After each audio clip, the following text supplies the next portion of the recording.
books, and so I ask that you just listen. Um, Today, as a temple, we are marking Parinirvana Day, which historically is the passing of the historical Buddha. And I will be chanting the Mahaparinirvana Sutra, which is the sutra that tells the last moments of the Buddha's life.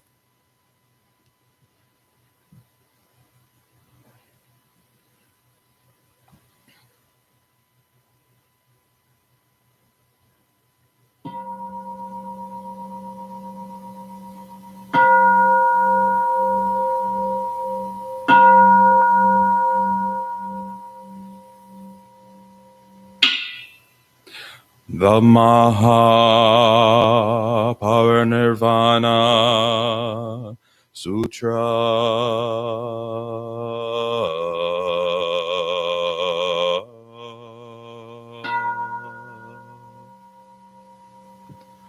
Thus I have heard, the Exalted One was once living in Rajagaha, on a hill called Vulture Peak.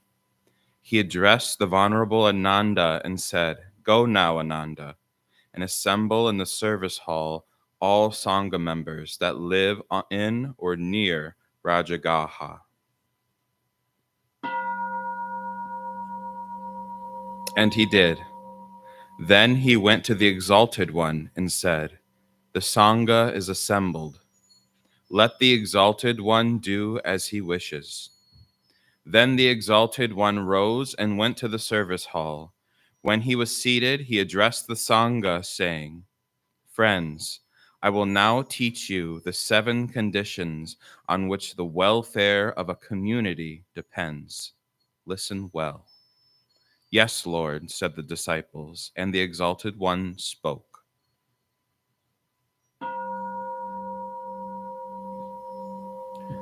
As long, friends, as the Sangha gathers often, as long as you come together with like mind and act harmoniously and carry out peacefully the duties of the order, as long as the Sangha shall establish nothing that has not already been established, abrogated nothing that has been already established, and act in accordance with all rules of the order, as long as the Sangha honors, reveres, and supports experienced elders of long standing, considering them the leaders of the order and regarding it a duty to listen to their words, as long as Sangha members do not succumb to the influence of the desires which spring up within them, would give rise to rewarded existence, as long as Sangha members delight in a life of solitude, as long as they train their minds in self-possession so that good people in the community come to them,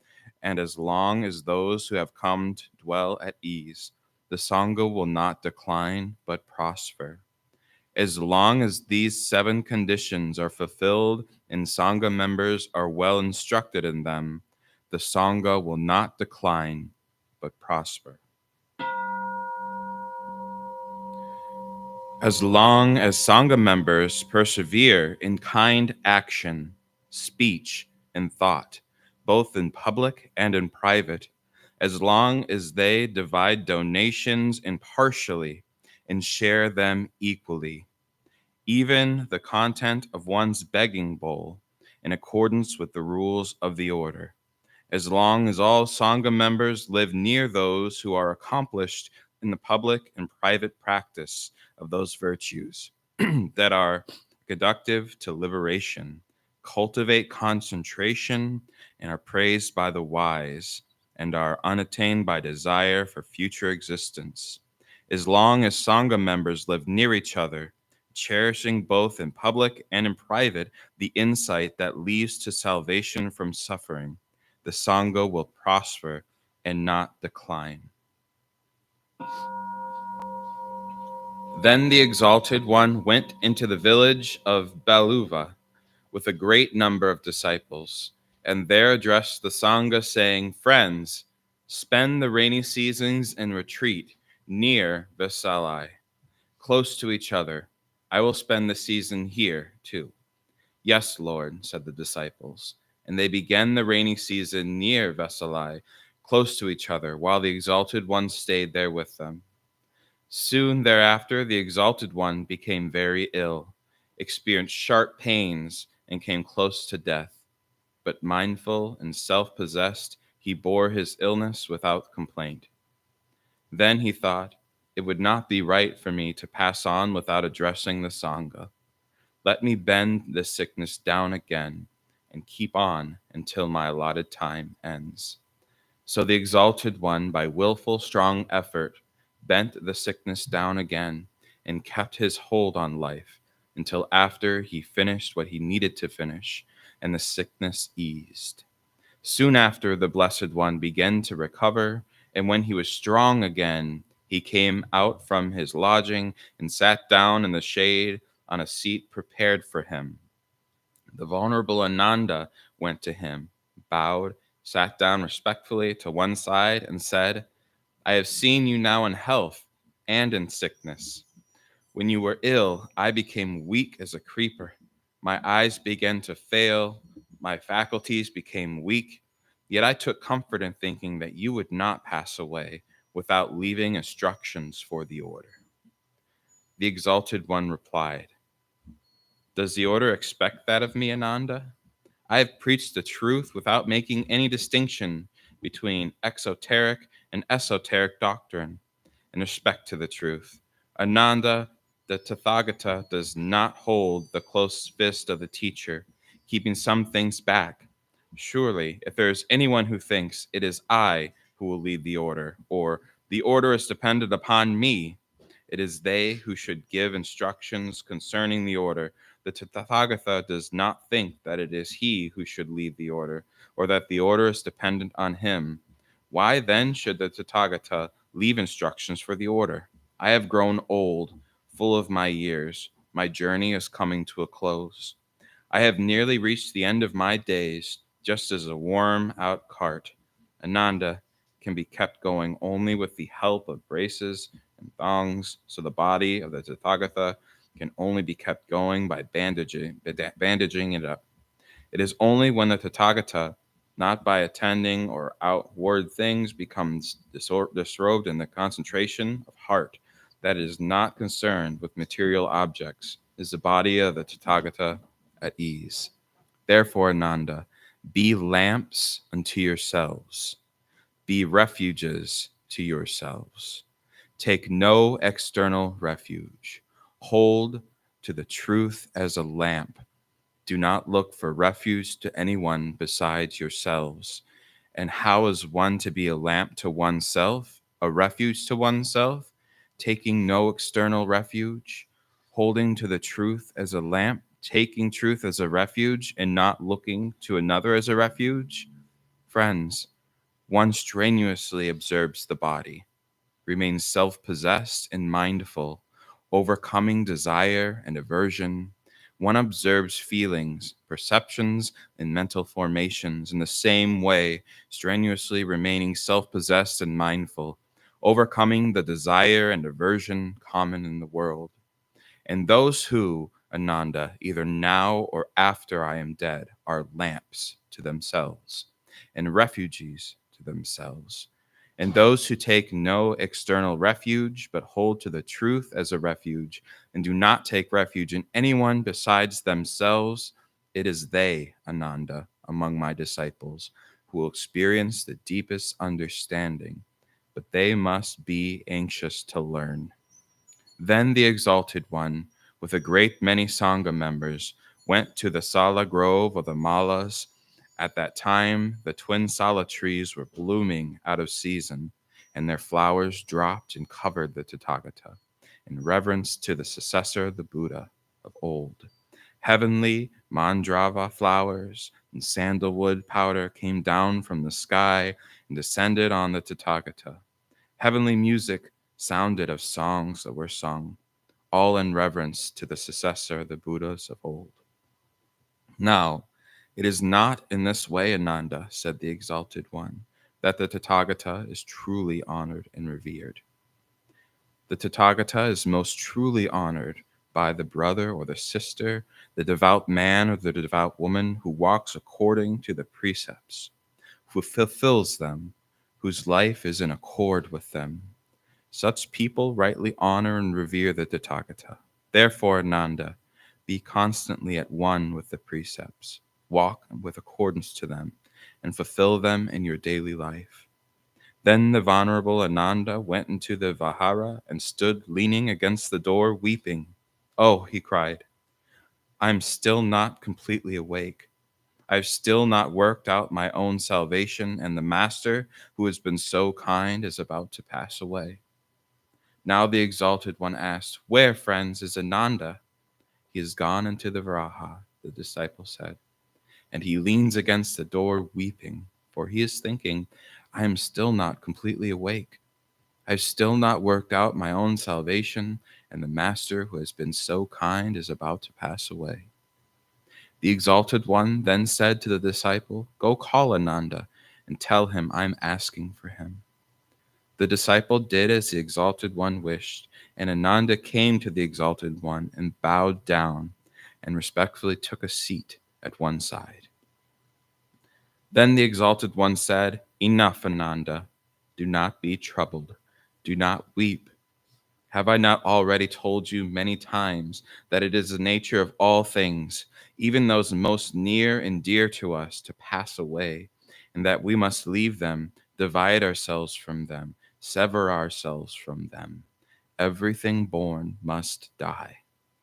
All beings carry within them the seeds of disillusion. For a long time, Ananda, you have been very close to me. You have been kind, good, and loving in thought, word, and deed. That has never varied and is beyond measure. You have done well, Ananda, put forth great effort, and you too will soon be free. In you and in some other disciples, Ananda, the thought may arise, the words of the Master have ceased. We no longer have a teacher. But it is not so, Ananda. The Dharma and the rules of the order which I have set forth and laid down for you will be your teachers long after I am gone. Then the Exalted One addressed the Sangha and said, Friends, impermanence is inherent in all conditioned things. Work out your own salvation with diligence. These were the last words of the Buddha.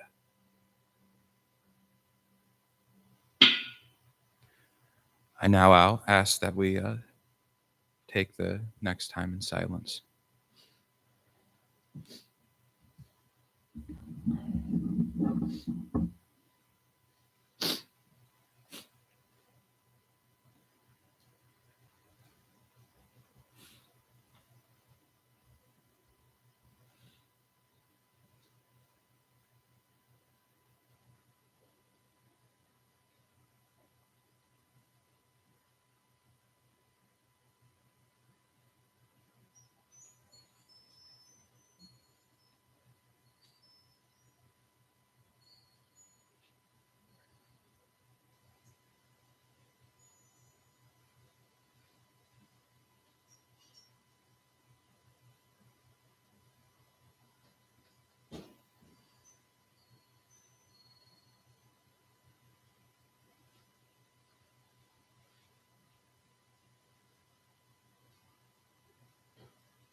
I'd like to invite our incense lighters up if we have them.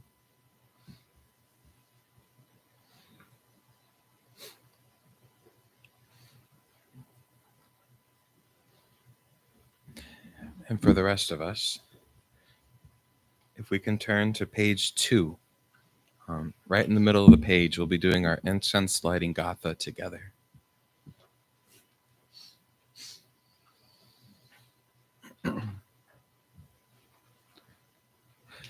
In gratitude, we offer this incense throughout space and time to all Buddhas and Bodhisattvas. May it be fragrant as earth herself, reflecting careful efforts, wholehearted awareness, and the fruit of understanding, slowly ripening. May we and all beings be companions of Buddhas and Bodhisattvas. May we awaken from forgetfulness and realize our true home.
Good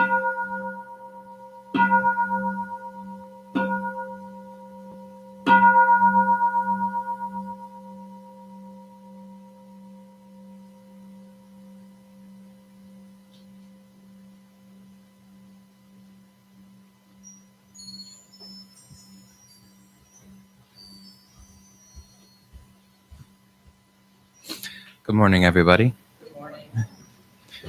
My name is Sonshin. I use they, them pronouns. Before I say anything, I do want to just point out that we have begun Black History Month as of yesterday.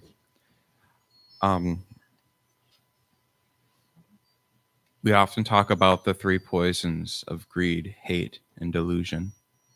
And I believe not only in this country, but in the entire world, this is a group of people that has been on the wrong end of greed, hate, and delusion. I also feel that the way to fight this is and has always been radical humanization of people. And so I want to give you all a project that this month you will do everything you can to celebrate Black people, and that you will do everything you can to radically humanize the Black people in your lives, immediately around you, and throughout history. Don't just take this as a homework assignment to learn some history in a book. Maybe take it one step further and fast with me.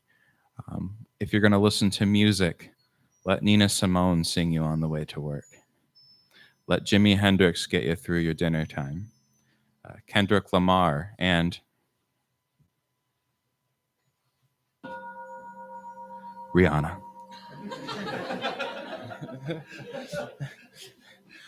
I would give you some book recommendations and movie recommendations, and we could go on forever, but I'm going to leave it up to you all, okay? Let's make this a month of celebrating.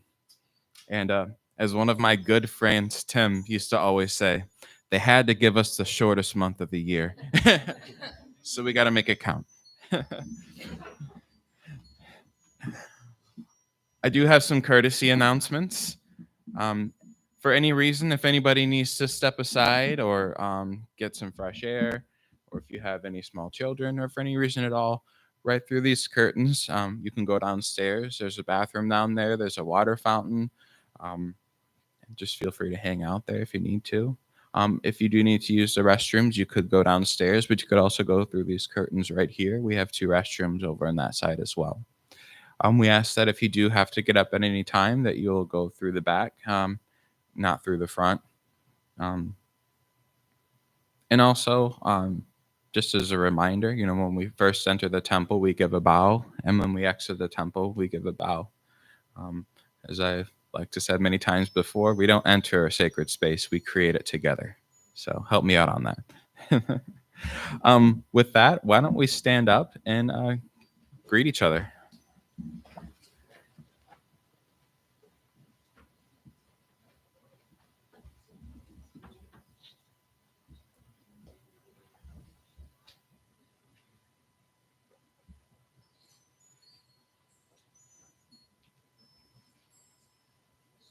And when you all are ready, if we could turn to page 3, we'll be doing our refuge chants together.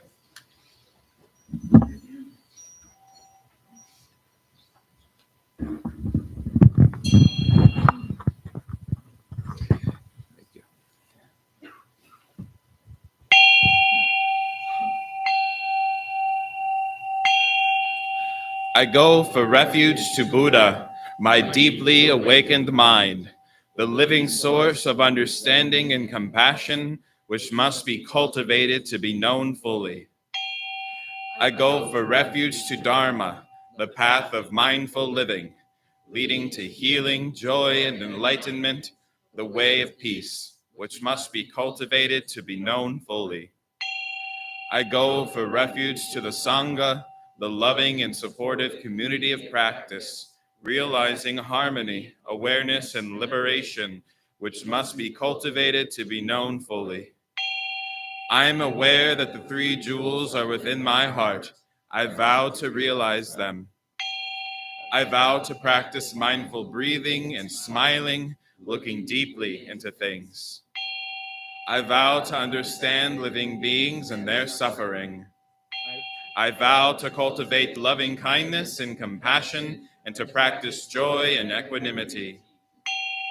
I vow to offer joy to one person in the morning and to help relieve the grief of one person in the afternoon. I vow to live simply and sanely, content with few possessions, and to keep my body healthy. I vow to let go of all worry and anxiety in order to be light and free. I am aware that I owe so much to my parents, teachers, and friends, and all beings. I vow to be worthy of their trust, to practice wholeheartedly, so that understanding and compassion will flower, and I can help living beings be free from their suffering. May the Buddha, the Dharma, and the Sangha support my efforts. May the Buddha, the Dharma, and the Sangha support my efforts. May the Buddha, the Dharma, and the Sangha support my efforts.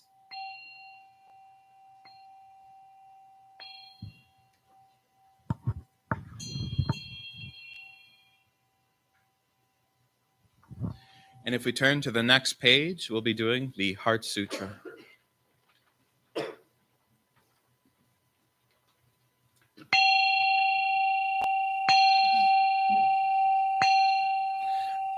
Dhamma prajna paramita hridaya sutra. The Bodhisattva of great compassion from deep practice of prajna Paramita perceived the emptiness of all five skandhas and delivered all beings from their suffering. O Shariputra, form is no other than emptiness, emptiness no other than form. Form is emptiness, emptiness form. The same is true of feeling, thought, impulse, and consciousness. O Shariputra, all dharmas are empty. They are not born nor annihilated. They are not defiled nor immaculate. They do not increase nor decrease. So in emptiness, no form, no feeling, no thought, no impulse, no consciousness, no eye, ear, nose, tongue, body, mind, no form, sound, smell, taste, touch, or objects of mind, no realm of sight, no realm of consciousness, no ignorance, nor extinction of ignorance, no old age and death, no extinction of them, no suffering, no cause of suffering, no cease from suffering, no path to lead out of suffering, no knowledge, no attainment, no realization, for there is nothing to attain. The Bodhisattva holds on to nothing but prajna, paramita. Therefore, the mind is clear of any delusive hindrance. Without hindrance, there is no fear. Away from all delusive views, one reaches final nirvana.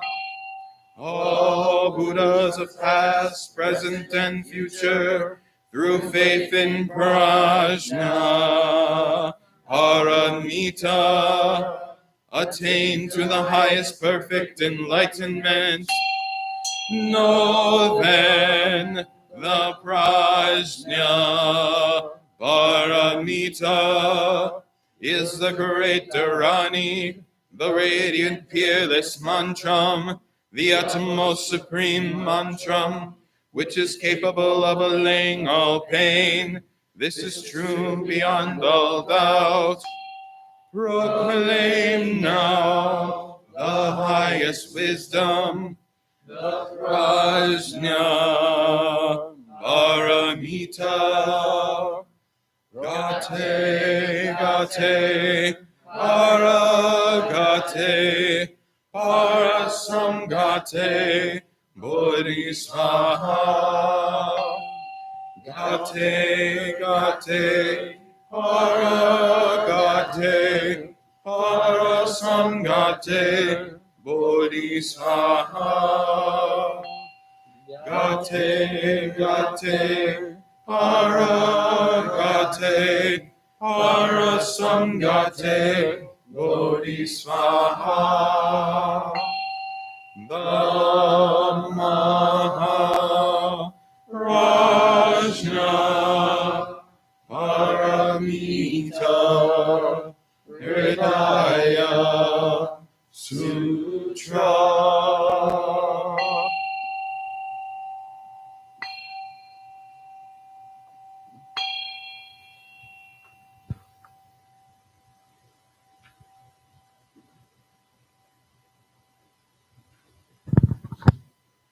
Thank you, everybody. I'm sorry to interrupt. Is somebody driving a red Prius this fine gentleman here is locked in? Red Prius? That's gate. Gate. No, she said it's not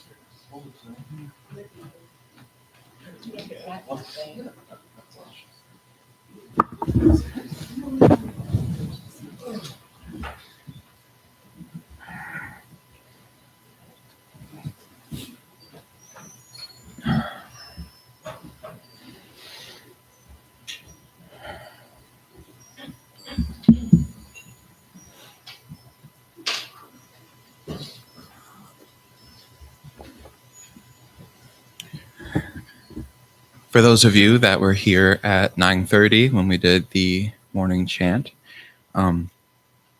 you heard the Parinirvana Sutra, which is the last teachings of the Buddha before he passed away. Today we commemorate the Parinirvana. We call it Parinirvana Day or just simply Nirvana Day.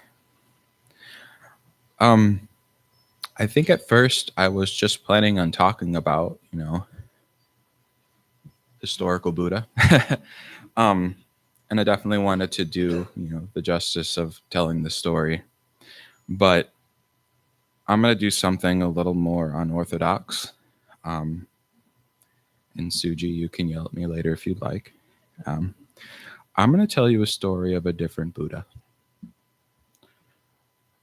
I want to tell you the story of a man whose name was Pedro Zamora. Pedro was born in Cuba. His father was involved in the Cuban Revolution, fought for Fidel Castro, and was there to help rebuild the country thereafter. But as the regime evolved, he became a little disillusioned with what was happening there. Their family also fell into a lot of poverty when they're in Cuba, and they decided that it was best for them and their family to leave. So when Pedro was 8 years old, they decided to catch a ship, which was not an easy feat at the time, that was headed to Florida.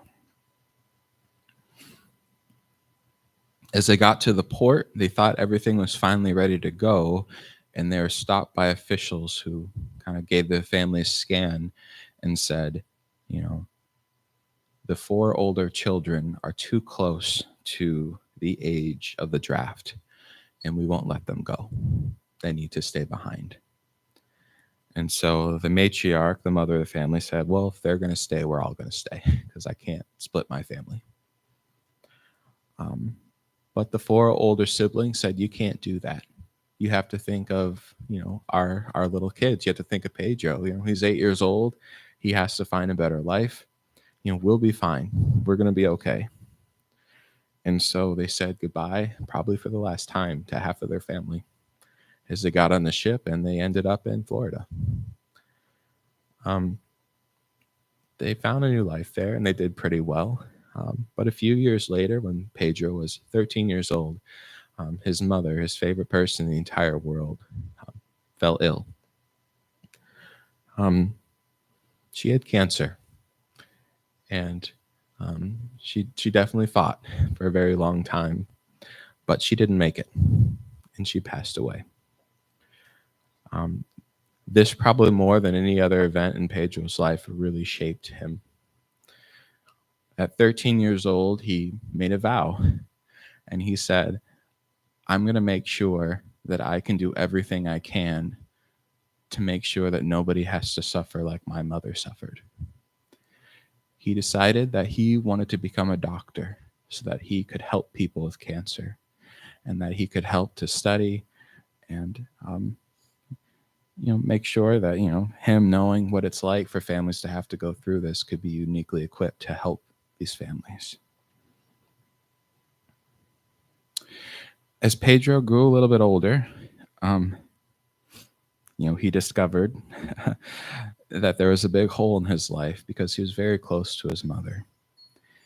And he began to fill this hole in his relationships that he had throughout his life. His relationships, it turned out, which were attractions towards other men.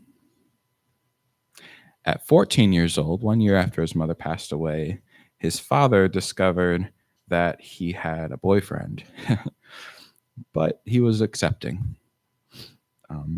He was more concerned about the homophobia and that he might experience throughout his life, which, at this time in the 1980s was a real thing. And Pedro did what he could to be educated about being gay in America in the 1980s, but the education was not very great. One of the biggest concerns at the time was the AIDS epidemic. This was a disease that the president of the time would refuse to even bring up or take seriously. As far as the education went, they basically said, oh, well, AIDS is just something that you get if you're a drug addict or a prostitute, so we don't need to teach our kids about it, because if they get it, well, serves them right. Pedro, having this giving heart, later on in his life, when he was 17, went to go donate blood. And he got a flag that said that his blood was reactive. Not knowing what this meant, he went to a clinic, and Pedro found out that he was AIDS positive. He had HIV. If anybody knows anything about receiving this diagnosis in the late 80s, this was not a light thing. This was a death sentence. Most people who received that diagnosis in the 80s had about a 1.5 year to a 2-year lifespan ahead of them. And Pedro realized that all of his dreams of becoming a doctor, of showing compassion towards people suffering, were completely over. He was not going to live long enough to make it through medical school. But Pedro still had that Buddhist heart, I think, in him. He still had to find a way to do good for the world. So he pivoted.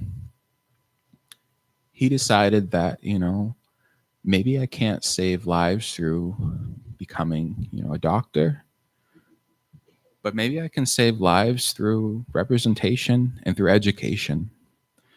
So he decided from that point on that he was going to go out and educate as many people as he could. He began a career talking to many people, educating himself as much as he could. And he was pretty successful. He even made it on Oprah. And if you were alive in the early 90s, late 80s, that was a big deal. And at one point, he even made it to the White House, where he met the then president, Bill Clinton. And in a speech that he made, he said, with eyes full of tears, "Who's going to take my torch when I'm gone?"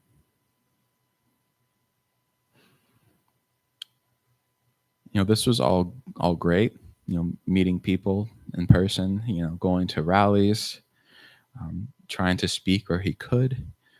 But he had one encounter with one of his friends that said, in kind of an unorthodox way, there's a way that you can reach a lot more people. There were interviews going on at the time for a reality TV show. A reality TV show called The Real World. And if I have any Gen Xers in the room, you probably know what I'm talking about. So Pedro wrote a cover letter expressing that, I am HIV positive. I've dedicated my life to educating people. And I think through my time on this show, I can do good by showing people the real face of this epidemic. And he got in. He made it to the show. When he got to the show for filming, they didn't immediately tell everybody involved, who had HIV, but they did tell the crew and the other members of the cast that there was one person that had HIV. At this time, it was taboo even to shake hands with somebody who had this. Nobody really knew, am I going to catch it from, drinking out of the same cup as them? People were terrified and they were kind of, trying to guess like, oh, who's got it, And for most people on the cast, they're like, well, you can tell who has HIV because, they'll be covered in sores and they'll look like a drug addict. And so they all kind of pointed fingers and made guesses. Pedro did not look like what you would picture for a, somebody who, the stereotypical 1980s HIV patient. He was very well put together, looked really great, and nobody suspected him. So when he decided to come out to the cast through sharing some of his articles, everybody was completely dumbfounded because instantly all their sort of ideas just tumbled away. Honestly, half of them were like, wow, I thought it was this guy. They probably had to apologize to him. I don't know. Some of the other people on the cast too, had very conservative viewpoints about HIV. And Pedro had a very unique strategy of getting to people. He knew that if he could find common ground and show himself as a human, that would melt away all of this. And so there was one conversation he had on the show with this woman who, was of Mexican heritage. She was very conservative and very scared. And they just bonded over their shared culture. There was even a part on the show where there was one person who just wasn't having it, constantly berating Pedro, constantly, giving homophobic slurs toward him, just being nasty. It's reality TV, right? You kind of have to do it for the ratings. And at one point, Pedro said, you know what? I don't deserve this. I can't take this. I'm not going to do this. And he said, I'm going to be leaving the show. And at that point, something really big happened because one by one, everybody in the cast and in the crew said, no, we're not going to let you go. We're going to vote this other guy off. And the person that they had all been terrified of, the person that was, this sort of specter of the gay virus, if you will, they were standing up for him. Another really beautiful thing happened on the show, too. Pedro knew somebody else that was another AIDS advocate of the time named Sean.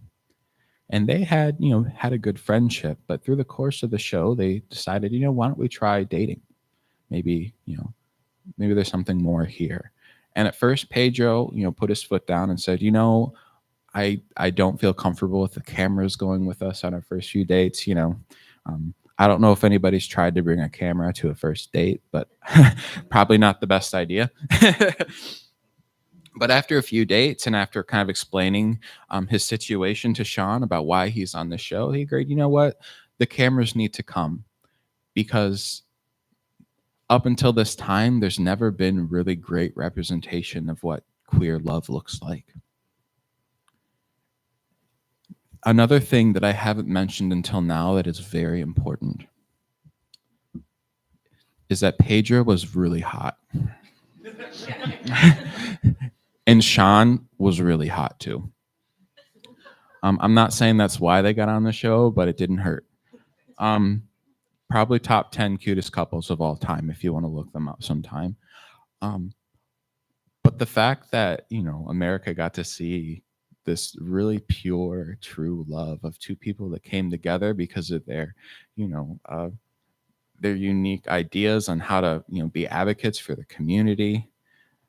And not only did their love grow throughout the show, but Sean, who wasn't even a member of the cast, started hanging out around the house more. And everybody in the crew saw them and saw how beautiful queer love could be. In the late 80s, in the middle of the AIDS epidemic, especially if you're HIV positive, there was one thing you didn't have, and that was time. Both Sean and Pedro knew that they wanted to be together. Marriage equality was not yet passed in the country, but they knew that they wanted to be married. They had only been dating for about 6 months at this time, but when you got a year and a half to live, 6 months is a lifetime. So they decided to do something that had never been done before. They were going to show a gay commitment ceremony on live TV for the very first time in history. And they did this on the show. And the entire crew came and they all wanted to be a part of it. And the cast came and wanted to be a part of it. And at one time, the producer said, we're here to make real TV. So make sure that we're not, crying or getting too into it. We have to be unbiased like spectators. But the camera crew said it wasn't working. We were all bawling our eyes out because everybody was there for Pedro. Everybody loves Pedro. So the filming wrapped up and people kind of went back to their lives. One thing that had been happening, though, the entire time of filming is that Pedro's health had been declining. Most of the other members of the house, agreed that they needed to try to downplay how Pedro was feeling. A, because they knew how important it was what Pedro was doing, and they didn't want to jeopardize that. And B, because they wanted people to see Pedro as more than just his illness. Soon after the taping, though, Pedro got an infection in his brain. And it started to affect his ability to talk and to walk. And he knew that the time was coming. But the show, The Real World San Francisco, aired for the first time on TV. And so as his health was declining, he watched himself on TV. And for the first time, America didn't just hear scary Cuban immigrant. They saw Pedro. They didn't just hear AIDS victims. They saw a person who was loving and compassionate despite everything.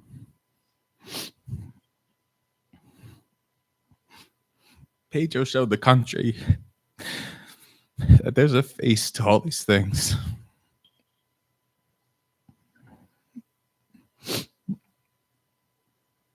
By the last few episodes, as it was airing, Pedro was in the hospital.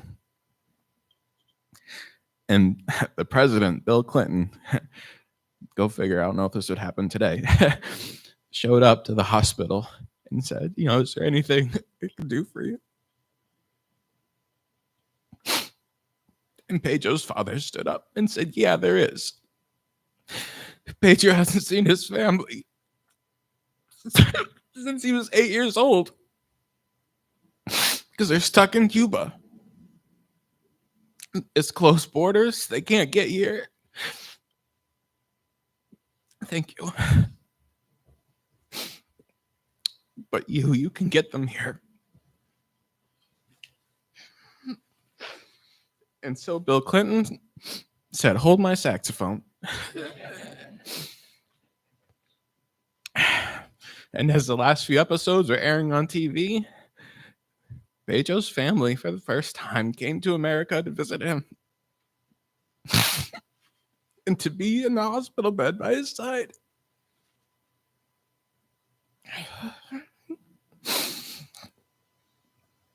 There's a picture of Pedro on the last day of his life, and his entire family's there.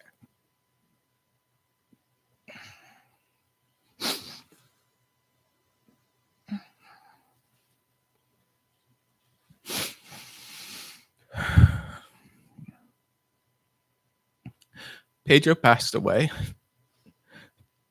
just a few hours after the last episode aired on TV.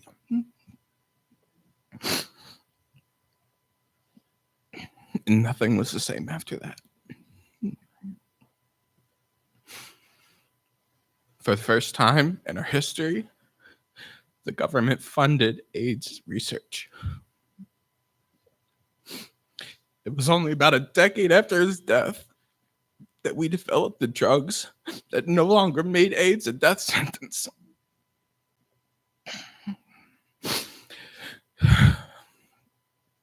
Even the love of his life, who was HIV positive, was able to hang on long enough to make it a long life after that.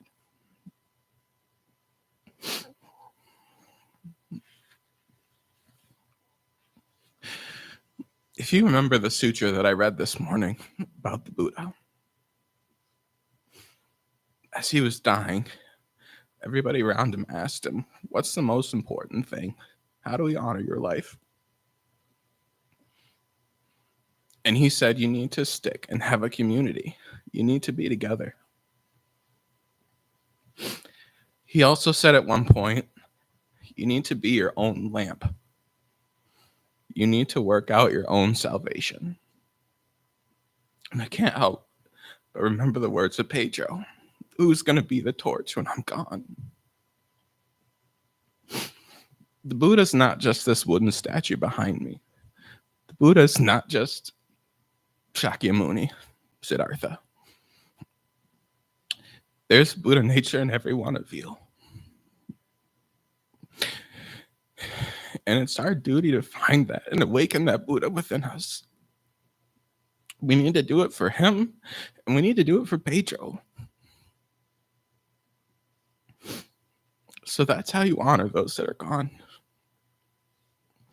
You pick up that torch.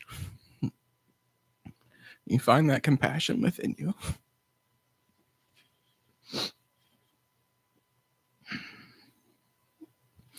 I'm sorry, this is a really hard one for me to talk about.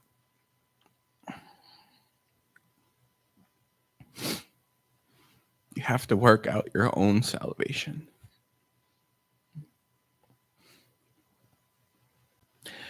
And whenever you hear somebody try to dehumanize, whether that be the AIDS epidemic, or the queer community, or the immigrant population, you need to see the people they're talking about. That's how we fight.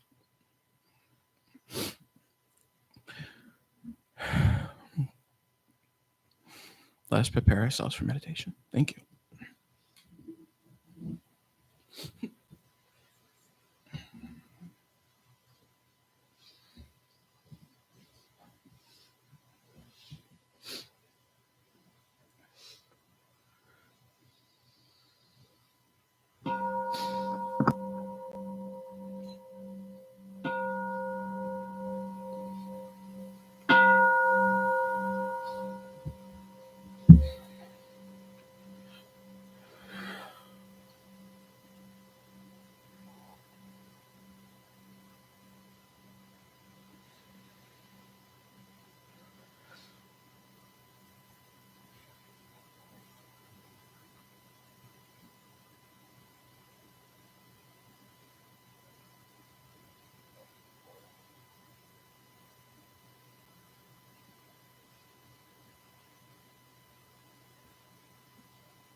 Pedro Zamora was 22 when he died. I want to ring the bell 22 times, not just for the memory of him, but for all Buddhas and everybody who has left an impact when they have gone.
Thank you.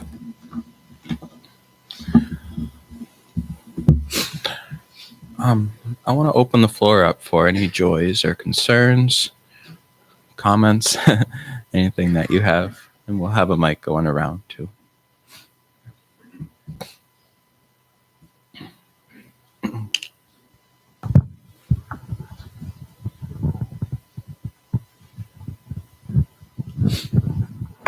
Good morning, Sangha. I wanted to share a joy that yesterday there was a kind of rally meetup planned at Fountain Street Church for a number of local activist organizations, for anyone in the community to come and for leaders from these organizations to speak. And so many people showed up that there wasn't even room in the church. In fact, there were hundreds of people spilling out into the streets, rallying and chanting joyously for over an hour while we all spoke inside. And then somewhere near 1,000 of us marched through the streets, chanting for human rights and just all sharing some of the first genuine smiles that I've seen in months. And it was just really nice. So I wanted to share that.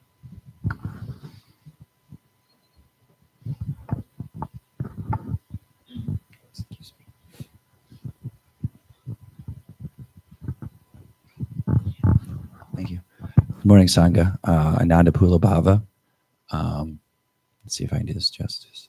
So this morning, I'm like, what is my joy going to be today? And then I had to look within at the moments, like the happiness within me. Like, oh, I can smile. Right? It started there. I have hands I can go, I am joy, And so I started there, and I just wanted to experience joy. So then it occurred to me in reflecting over my addiction, like how amazing my mom has been to me through the whole thing. Like she was so supportive and tolerant and patient and kind. And I didn't see that. So I called my mom, and I'm just crying, like joy and gratitude. And I shared that. We had this really good healing moment. And then I put on Ooh Child by the 5 Stair Steps. And I'm just joy. That song just brings me so much joy. And then it's just been this moment, the whole ride here. Oh, thank you. I forgot to start with that. Thank you for sharing that, Dharma Talk. I really needed that. That was just so beautiful. And I truly appreciated that message. And today's just been this constant joy, laughing and crying. It just keeps generating more joy. And I realized I just made the conscious decision to experience joy, and I just self-generated it over and over and over. And I get to share it. And that's a blessing. Thank you.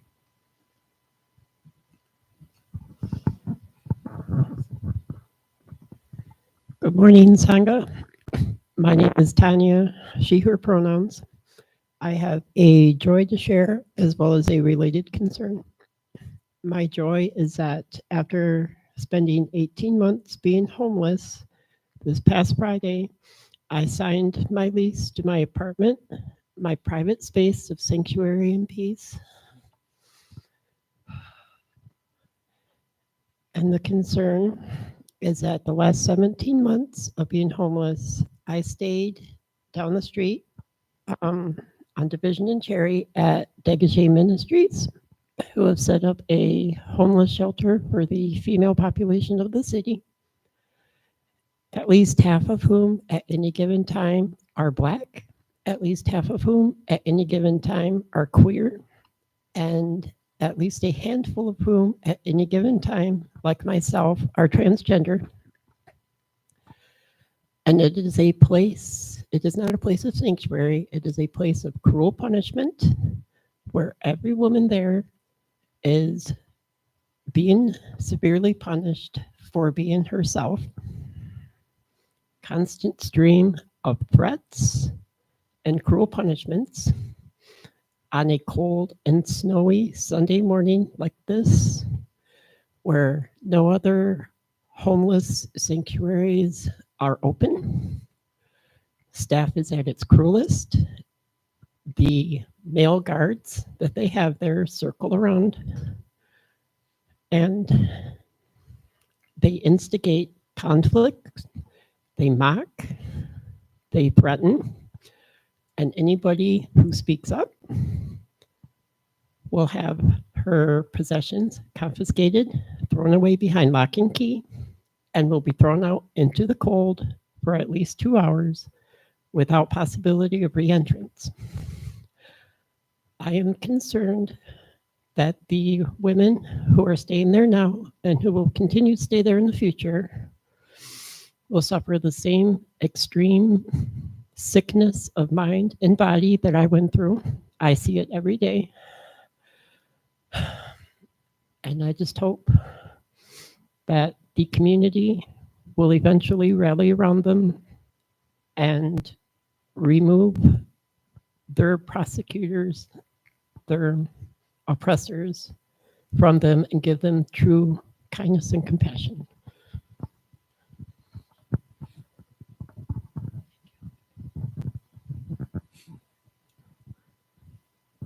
I'll go.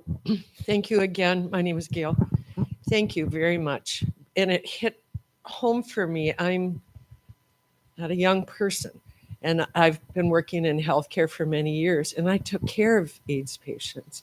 What I want to say is that I think times like these, times of AIDS, times of pandemics, whatever the global societal tragedy may be, it's a time to develop incredible compassion.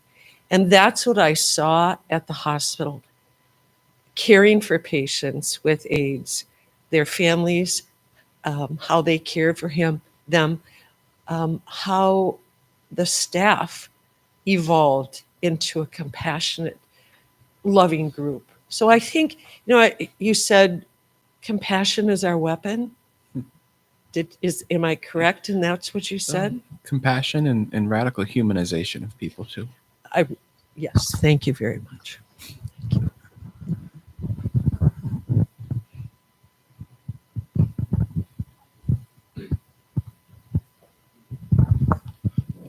Good morning. My name is Tyler. I'd like to express a joy for today. So the past 3 months, almost 4, I've been staying at Guiding Light Recovery down the street. I've been battling with alcoholism for the past couple years.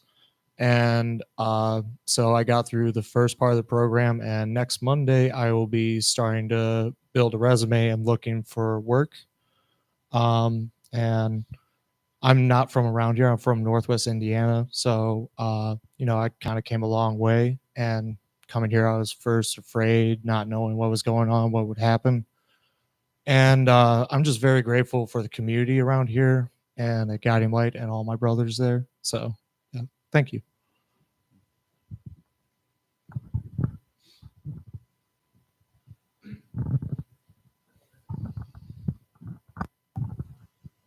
We do have one from online. Good morning, Sangha. Santajriti Bava Nikki here. I have a joy concern. I'm watching from home. I've been going through a rough depression for roughly a week that's making it hard to leave home. My joy, I love this talk. This was a reminder to me why I love this Sangha. The support, the open-mindedness, the sense of community. I love you all. Thank you for being you.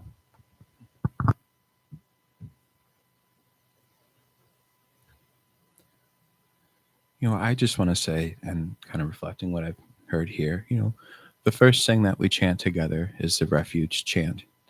And I hope that I'm not just speaking for myself, but those words are not empty. You mentioned that there are women down the street who every Sunday morning are put in suffering. And, I, along with the whole temple, want to open our arms to them. If they need a place, even if we can only offer it from 9:30 to noon, they're all welcome here. And this is a place, as I sit here as a trans non-binary person, this is a place that is full of love and acceptance. For everybody who's gone through guiding light and has seen themselves, on the bottom, this is a place of refuge for them. And so I hope you all go out and spread that message. It's warm in here. Do we have anybody else?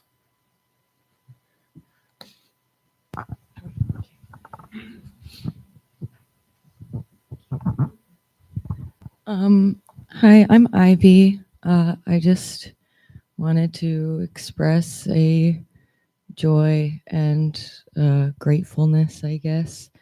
I've been having a really hard time the last few weeks for obvious reasons. I know a lot of people in here are also having a hard time, but I just wanted to express joy and gratefulness for my partner B.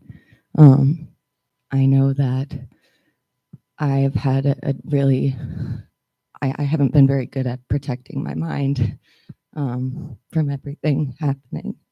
And I just don't know what I would do without such a supportive partner with me every day. And I just want to say that if you have somebody that you've been leaning on a lot during these times, make sure you appreciate them and step forward and care for them too, because it's not easy for any of us. So that's all.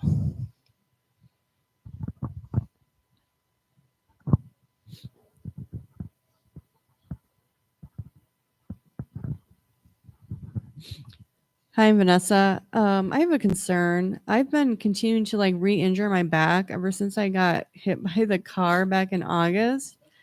And also I started a new job, but it just didn't work out. So I'm back on looking for a new job. And then in March, I've been in this program for domestic violence, this housing program, and it's coming to an end on March 15. And I don't have anything else lined up, and I'm hoping that I don't have to go, down to the homeless shelter, because I've tried that before and I just sleep outside because it's so awful how they treat people down there.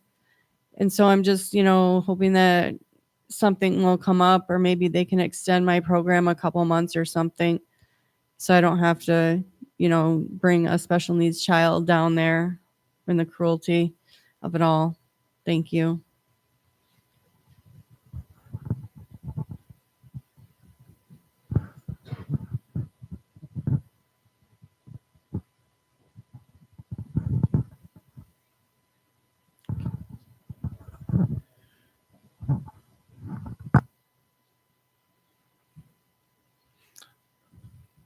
Well, why don't we take a couple moments to hold it all in?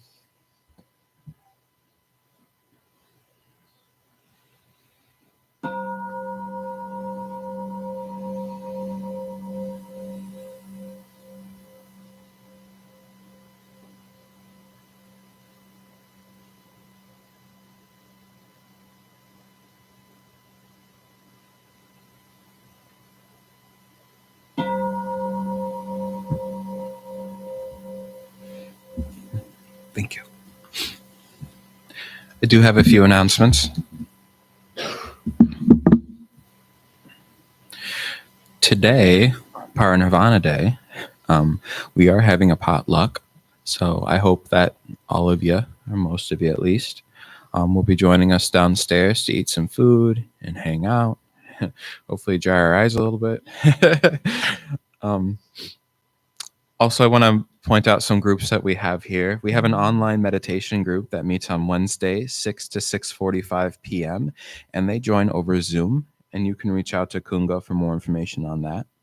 We also have a Dharma discussion group that meets on Thursdays, 9:30 to 11 a.m., and that's right here in the temple, and that is with Reverend Jingsu Ryan.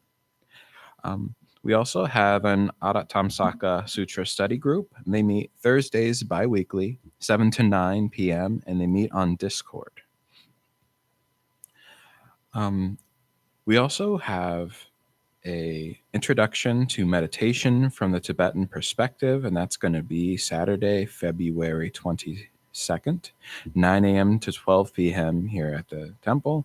And it's meant to be a foundational class, and so you'll learn various meditation techniques, and that is going to be led by Igesu. As always, we have our monthly board meeting that'll be on the 16th, right after the service, and everybody is welcome to attend that. We also have our Buddhist-based recovery meetings. It meets Mondays at 6:30 p.m. Here at the temple, Wednesdays at 6:30 at the Alano Club, and Fridays at 10:05 a.m. Here in the temple or through Zoom. Do we have any other announcements that we need to make? No. All right. Yes.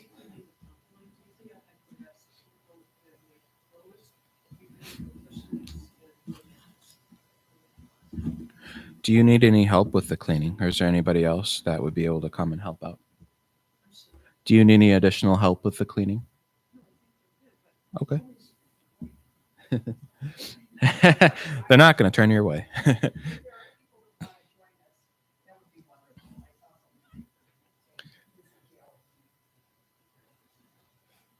Yes, thank you. And if anybody is looking for more ways to contribute to the temple, please reach out, because we always have something. So, with that, before we go downstairs and eat some food, why don't we stand up and do our closing chants together? And you will find those on page 6.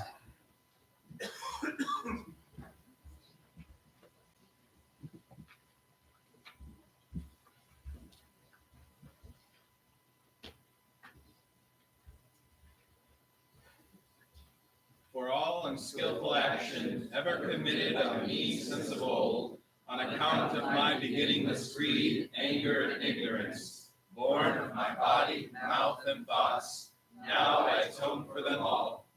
Vast is the robe of compassion, a formless field of benefaction. I wear the Buddhist teachings for the benefit of all sentient beings. All beings, one body, I vow to liberate. Endless blind passion, I vow to uproot. Dharma gates without number, I vow to enter. The great way of Buddha, I vow to attain.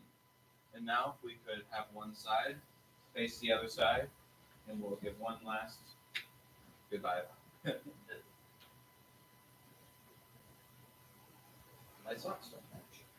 Thank you. I'll see you downstairs. Thank you.